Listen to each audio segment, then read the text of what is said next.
Чаго і дзе шукае Лукашенка? За што судзяць яго чыноўніка, а таксама якой бяды нарабіў самы звычайны кот? Вітаем, сябры! Гэта наша Ніва, і зараз мы ўсё вам раскажам. Хабар у незвычайнай валюце і паездкі на курорты. У Мінску пачаўся суд над топ-чыноўнікам, ужо былым намеснікам міністра энергетыкі Міхаілам Міхадзюком. Па версіі сілавікоў, чыноўнік падчас працы ў ведамстве курыраваў найважнейшыя інвестыцыйныя праекты, а таксама лабіраваў інтарэсы нейкай прыватнай фірмы, каб менавіта яе абсталяванне і закупала беларускае міністэрства энергетыкі. За свае паслугі Міхадзюк агулам атрымаў 35 000 еўра, прычым грошы ён браў у рознай валюце, у тым ліку ў сербскіх дынарах. Акрамя таго, ад той кампаніі чыноўніку перападалі квіткі на вячэру ў рэстаране сербскай кухні і турыстычная паездка на гарналыжны курорт. Як вы, напэўна, здагадаліся, курорт быў таксама ў Сербіі. На судзе Міхаіл Міхадзюк пагадзіўся даваць паказанні, цалкам прызнаў віну і паведаміў, што раскаиваецца ў зробленым. Таксама немалады экс-чыноўнік спасылаўся на цэлы шэраг хранічных хваробаў і папрасіў замяніць яму меру стрымання, то бок перавесці са следчага ізалятара, напрыклад, пад хатні арышт ці адпусціць пад падпіску аб нявыездзе. Але ж суд у такой просьбе яму адмовіў. Цяпер Міхаілу Міхадзюку пагражае ад 5 до 15 гадоў калоній. Падобна, што прысуд будзе паказальна жорсткім. Усё ж пра справу чыноўніка згадаваў асабіста Лукашенка. А гэта заўсёды кепскі знак для абвінавачанага і сігнал для суддзяў і сілавікоў. 26 января этого года Следственным комитетом в отношении бывшего замминистра энергетики Михадзюка. Человек всю жизнь отработал в министерстве. Так же? На пенсию пошел за благоприятное решение вопросов по выбору вышеуказанной компании в качестве подрядчика при проведении работ по строительству, реконструкции, модернизации высоковольтных подстанций на территории Беларуси. То есть на тебе подстанцию, иди модернизируй, но ты мне дай взятку. Десятки тысяч долларов. Человек отработал, где он сейчас?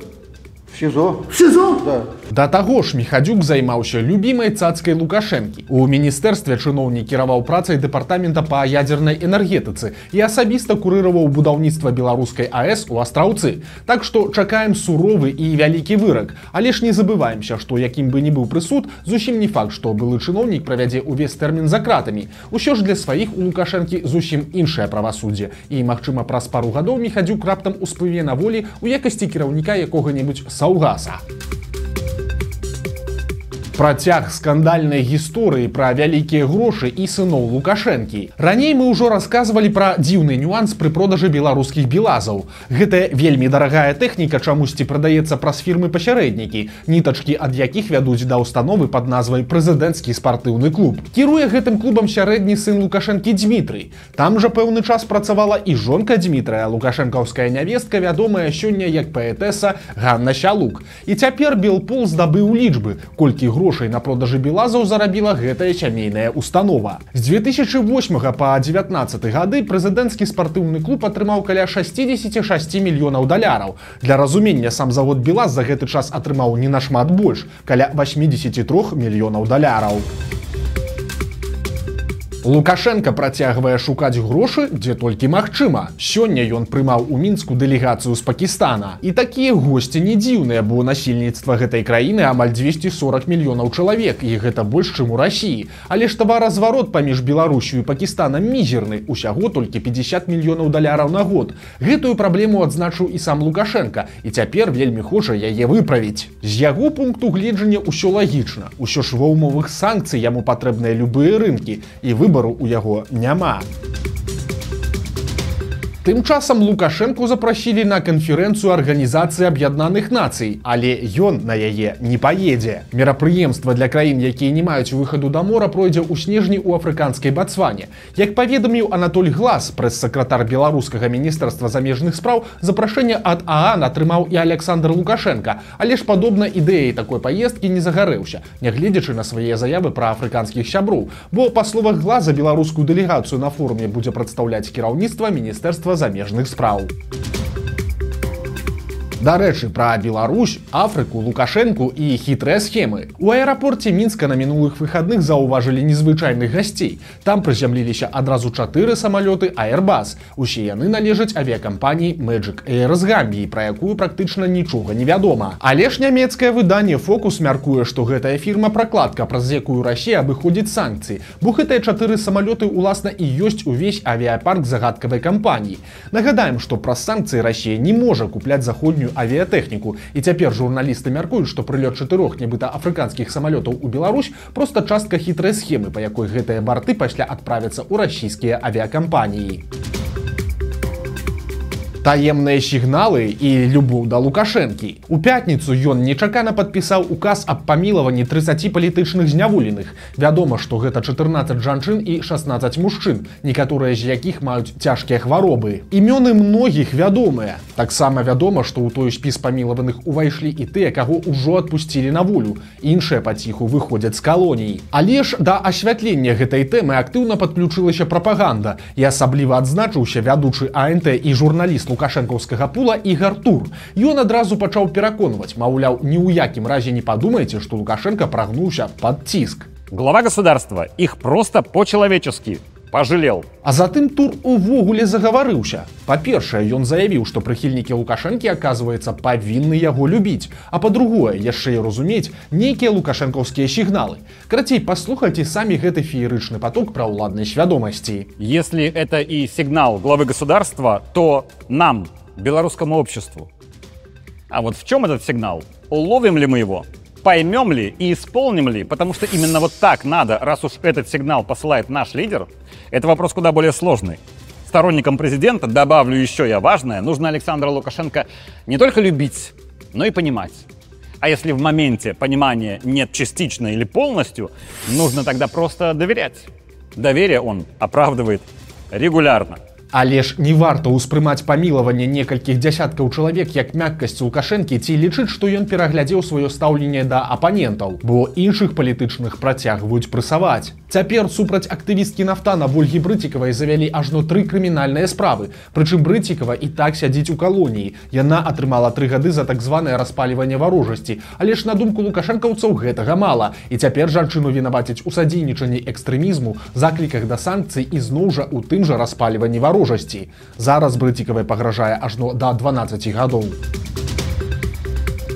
Фантастычная гісторыя, якая пачыналася даволі банальна. У мінскай гімназіі каледжы мастацтваў імя Івана Ахрэмчыка, дзе ішоў рамонт, пачаў тлець уцяпляльнік на стулі. Ратавальнікі хуценька ўсё патушылі і пачалі разбірацца, і ў выніку прычына пажара аказалася максімальна нечаканай. Выявілася, што ва ўцяпляльніку і ДВП плітах падвясной столі завяліся мікраарганізмы, цвіль, грыбок і гэтак далей. І за кошт іх жыццядзейнасці адбылося так званае мікрабіялагічнае самаўзгаранне. То бок фактычна уцяпляльнік загарэўся сам сабой. Але тут ёсць цікавы момант. На фатаграфіях, якімі ілюструюцца здарэнні, у гімназіі каледжы бачныя тыя пліты ДВП, а на іх роспіс мастака і палітвязня Алеся Пушкіна, які загінуў за кратамі ў ліпені 23-го года. Алесь вучыўся ў гэтай школе з 6 па 11 клас, і роспісы на сценах — гэта яго дыпломная работа па заканчэнні Беларускай акадэміі мастацтваў у 1990 годзе. На тых малюнках бачныя постаці, важныя, на думку аўтара, для любога беларускага мастака. Гэта Леонардо да Вінчы і Чурлёніс, Уладзімір Караткевіч і Міхал Клеафас Агінскі, а таксама Скарына. Там жа і сімвал пакут — распятая жанчына і анёл, які абвяшчае аб тым, што прыйдзе збавіцель. Якраз за гэтую працу Пушкін і быў рэкамендаваны ў Саюз мастакоў Беларусі. Калапс на беларуска-польскай мяжы. Чэргі там настолькі вялікія, што праезд праз пункты пропуску цяпер займае ажно да 2 сутак. Па стане на раніцу сённяшняга дня на мяжы стаяла амаль 600 легкавых аўтамабіляў і каля 9 дзясяткаў аўтобусаў. Прычым на межах з іншымі еўрапейскімі суседзямі сітуацыя якраз палепшылася. На мяжы з Латвіяй чаргі ўвогуле няма, а на межах з Літвой стаяць па пару дзясяткаў машын.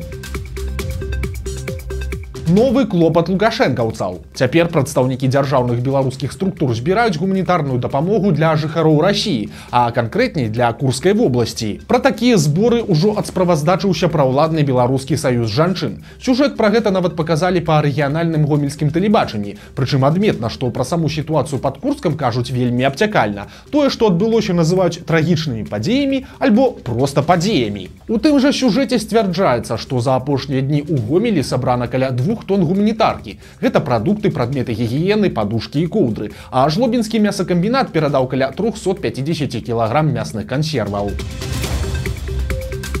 Беларус так цярпеў, што ледзь не памёр. Мінчука за руку укусіла ядавітая змяя, і хутчэй за ўсё гэта была гадзюка. Але ж адразу да медыкаў мужчына не пайшоў і вырашыў проста перацярпець. У выніку ў бальніцу ён звярнуўся толькі праз 3 сутак і шакаваў дактароў. Па іх словах, сітуацыя была настолькі цяжкай, што нават ставілася пытанне аб ампутацыі. Але ж на шчасце мужчыну выратавалі і змаглі захаваць яму руку.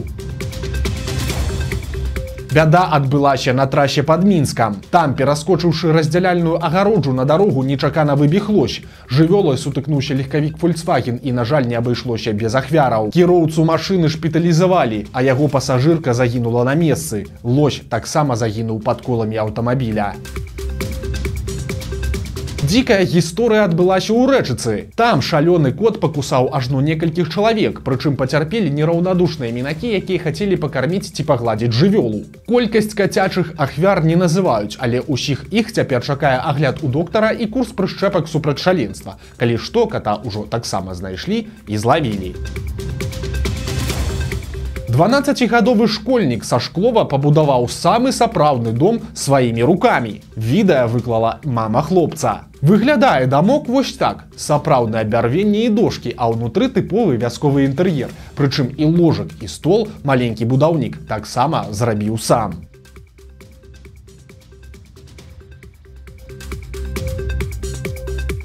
Вось такія навіны аўторка. Падпісывайцеся на канал, стаўце лайкі альбо дызлайкі і выказвайце заўвагі ў каментарах. І, канешне, чытайце нашу Ніву, глядзіце нашу Ніву і любіце Беларусь. Да сустрэчы заўтра.